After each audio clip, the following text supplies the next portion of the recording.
guys, so for this video, ang pag-uusapan natin ay yung article na ito. So may I just remind everyone that this channel and this page is for showbiz updates, current topics, and trending issues.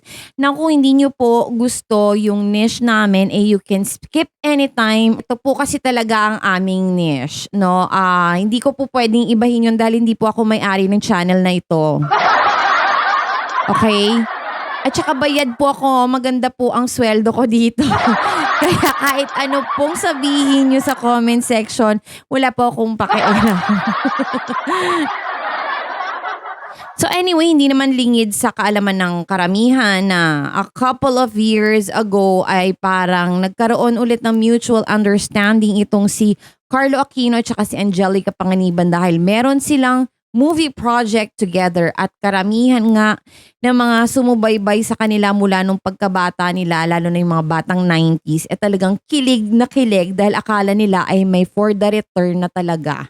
Ngunit, subalit datapwat ay hindi pala ganon ang sistema dahil ang pinagbibintangan nga daw nung time na yon ay nagkaroon ng ibang babae itong si Kaloy kaya hindi natuloy ang relasyon nila ni Angelica Panganiban. At ang babaeng tinutukoy dito ay walang iba kundi si Miss Trina Candaza. So siya yung napagbintangan dahil all along, di ba, alam naman natin na may mga kumakalat na mga pictures na magkasama si Angelica Panganiban even though wala silang shooting, di ba, wala silang appearance sa TV pero sa social media, sweet na sweet talaga sila. Ganyan. So, eto naman si Angelica ay parang asang-asa din.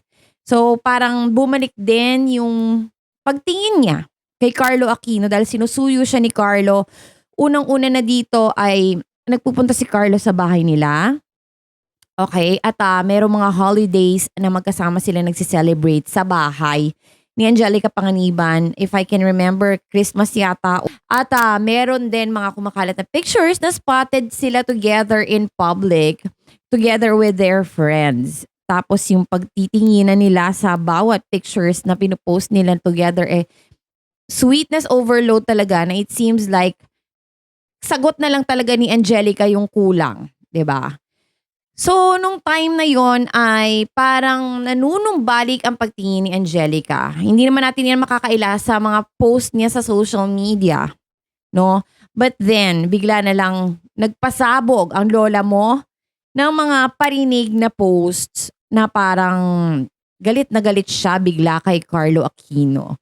At dahil nga ito, sa mga nag-leak na photos ni Trina Candaza kasama si Carlo Aquino na akala ng karamihan ay new girlfriend na ipinalit kay Angelica Panganiban. Yun pala, hindi daw totoo yun. So according to other sources ay before pa daw bumalik itong si Carlo Aquino at before pa sila nagkatambalan ni Angelica Panganiban ay meron na daw nag-i-exist na Trina Candaza.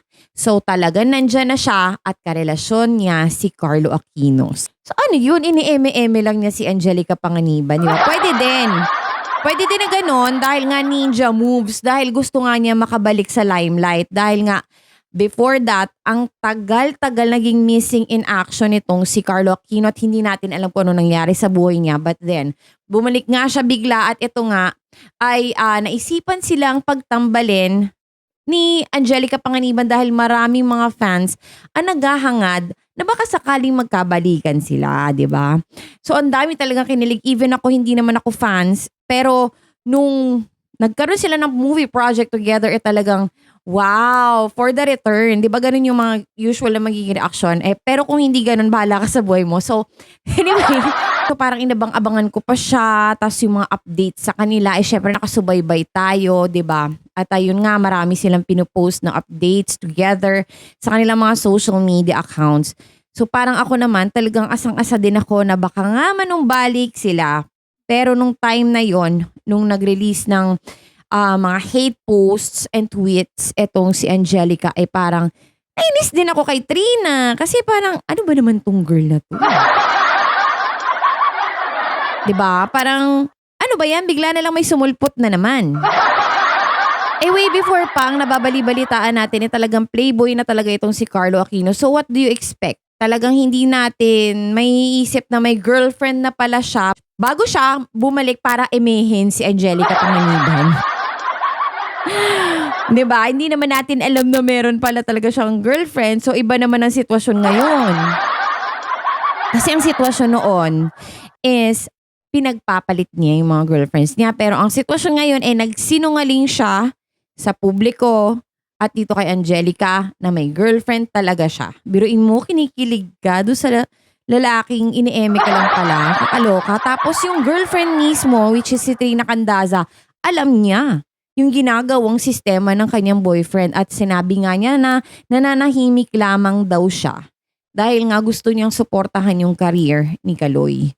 At gusto niya na makabalik din sa showbiz itong si Kaloy kaya hindi siya nagsalita. Tinitiis niya lahat ng mga publicity na gano'n na kesyo-kesyo sweet itong dalawa na malapit ng for the return ang kanilang relasyon ni Angelica nga at saka ni Carlo. So tiniis ni Trina yon, no? Pero ang totoo nandyan talaga siya on the side. Yun ang sabi ha. So eto na, dahil nga bitter-biteran ito si Angelica noong mga panahon na yun, nakakapag-post siya ng mga hindi magaganda. Katulad nga nitong isang to na sinabi niya ay ginagaya daw siya ni Trina Candaza, yung mga pormahan daw siya. Tila nabubuwisit siya, kaya nag-post siya. Sabi niya dito, girl, bakit ako ginagaya ng taong ayaw ko? Ha ha ha ha. Peg niya ako, please send help. So na-connect na mga chismosang netizens ito dun sa twinning outfits nilang dalawa kasi meron nga magkapeg sila. So sabi dito, syempre super react agad ang fans ni Angelica pero nang tanungin siya tungkol dito, dinedma lang niya. Nauna na din na intriga ang girlfriend ni Carlo na di umano'y ginagastosan ng aktor at may chika pang nire-recycle di umano nito. Ang mga regalong natatanggap mula sa mga kaibigan ng aktor, ano ibig sabihin? Ano recycle? Ano recycle, Trina? Ano nire-recycle? At tinatanggap mo yun. So, eto na nga, nung time na lumabas na itong si Trina at nagkaamina na nga na siya ang girlfriend, so it's her time to shine. So, ang nangyari is, sa isang interview, ay inano siya, ano yun, may echo? Kaloka. So, meron siya mga panayam. Kasi, ina-attack siya ng mga netizens, particularly ng mga fans ni Angelica Panganiban at sinabi nga niya na wala daw agawan na nangyari at wala daw siyang inagaw kasi ina-accuse siya. No, ina-accuse siya. Especially right now, netong mga naglalabasa na yung tungkol sa kasalang Charlie at Kaloy, ina-attack pa rin siya ng mga ibang bashers. Sinasabi na, kinarma ka. Kaya nagkaganyan, ibang babae yung tinuluyan. So as sinabi ni Charlie, syempre pinabulaanan niya yun. Sabi niya walang inagaw kasi I was there all along. Nananahimik lang ako at tinitiis ko lahat para lang daw suportahan si Carlo sa tinatahak niyang landas.